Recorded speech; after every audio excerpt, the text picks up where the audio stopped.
నమస్తే welcome to KK news నేను Sridevi YCP fire బ్రాండ్లపై దృష్టి పెట్టింది కూటమి ప్రభుత్వం వైసీపీ హయాంలో రాజకీయ ప్రత్యర్థులపై విరుచుకుపడడంలో ఫైర్ బ్రాండ్లు ముందుండేవారు పార్టీ విధానపరమైన నిర్ణయాలపై కాకుండా రాజకీయ ప్రత్యర్థులపై వ్యక్తిగత దాడికి వీరు ప్రాధాన్యం ఇచ్చేవారు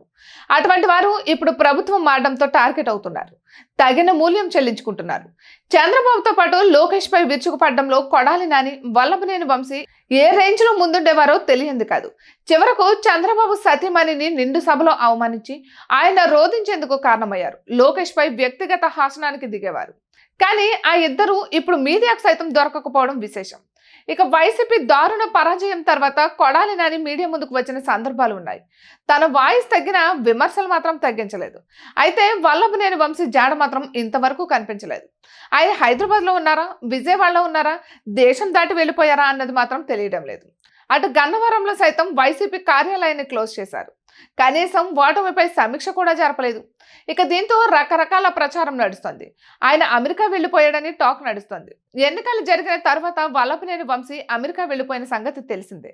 ఆయన అక్కడే ఉండిపోతారని కూడా ప్రచారం జరిగింది కానీ ఫలితాల సమయానికి ఏపీకి వచ్చారు తర్వాత కనుమరుగయ్యారు ఎక్కడున్నారో కూడా తెలియడం లేదు వల్లభనేని వంశీ టార్గెట్ చేశారు పోలీసులు గన్నవరం డీఎస్పీగా బాధ్యతలు స్వీకరించిన కొత్త వ్యక్తి పాత కేసును తెరపైకి తెచ్చారు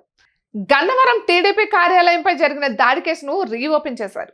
అప్పటి సీసీటీవీ ఫుటేజ్ ను పరిశీలించారు గన్నవరం వైసీపీ కార్యాలయంలో ఉండి వల్లభనేని వంశీ ఈ ఘటనకు పాల్పడ్డారని ప్రాథమిక నిర్ధారణకు వచ్చారు అందుకే ఇప్పుడు వంశీ చుట్టూ ఉచ్చు బిగుస్తోంది అప్పట్లో ఆ కేసుకు సంబంధించి అసలు నిందితులను వదిలేశారు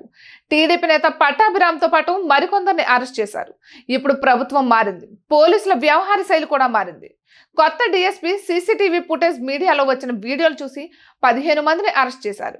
అందులో వంశీ కార్ డ్రైవర్ కూడా ఉన్నారు దీంతో తర్వాత అరెస్ట్ వల్లభనేని వంశీదేనని తెలుస్తోంది కానీ ఆయన జాడ ఇంతవరకు తెలియకపోవడం విశేషం ఆయన విదేశాలకు వెళ్ళిపోతే పర్వాలేదు విజయవాడలో ఉంటే మాత్రం అసలు సినిమా చూపించే అవకాశం ఉంది